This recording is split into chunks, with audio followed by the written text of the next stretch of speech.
in pursuing the next big contract, in the next bigger house or the bigger paycheck, we must be very careful. Very careful never to remove Christ from our lives. The issue, church, is never about the material things that we possess. They're immoral. It's not about the material things. The issue is whether our hearts, my heart, is possessed by material things. And Christ used this well-known water situation to rebuke the Laodicean church as disgusting and wanted to spit them out of his mouth. Why? Why such strong language described here? Well, the church in Laodicea had become wealthy and prideful, no longer needed Christ. They don't need Christ anymore. And by the standard of the world, you must understand that the believers were self-sufficient with much resources. But in the eyes of God, they were wretched, pitiable, poor, blind, and naked. And church, may we also heed the warning given to the well-to-do believers in Laodicea. Because living in one of the wealth hubs of Asia, Singapore, we must be careful not to become so self-sufficient that we no longer need Christ in our lives. In pursuing the next big contract, in the next bigger house or the bigger paycheck, we must be very careful. Very careful never to remove Christ from our lives. The issue, church, is never about the material things that we possess.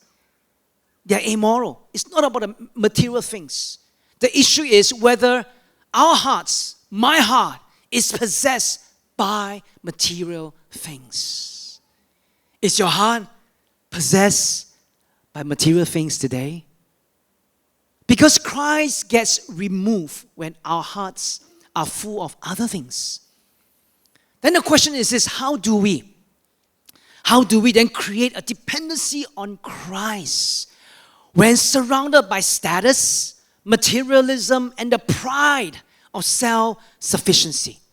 And I believe the answer is found in verse 20. Verse 20 is a very powerful verse. It says here, "Behold, I stand at the door and knock. If anyone hears my voice and opens the door, I will come in and eat with him and he with me." Now you must understand that this verse is not for inviting people to receive Christ for the first time. It's not. All right? This verse is about Christ giving an invitation for believers to humbly open the door of their hearts and welcome him.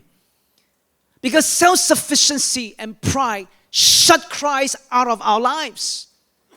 But Christ wants us to open our hearts to him and have an intimate relationship with him, because he wants to do that with us.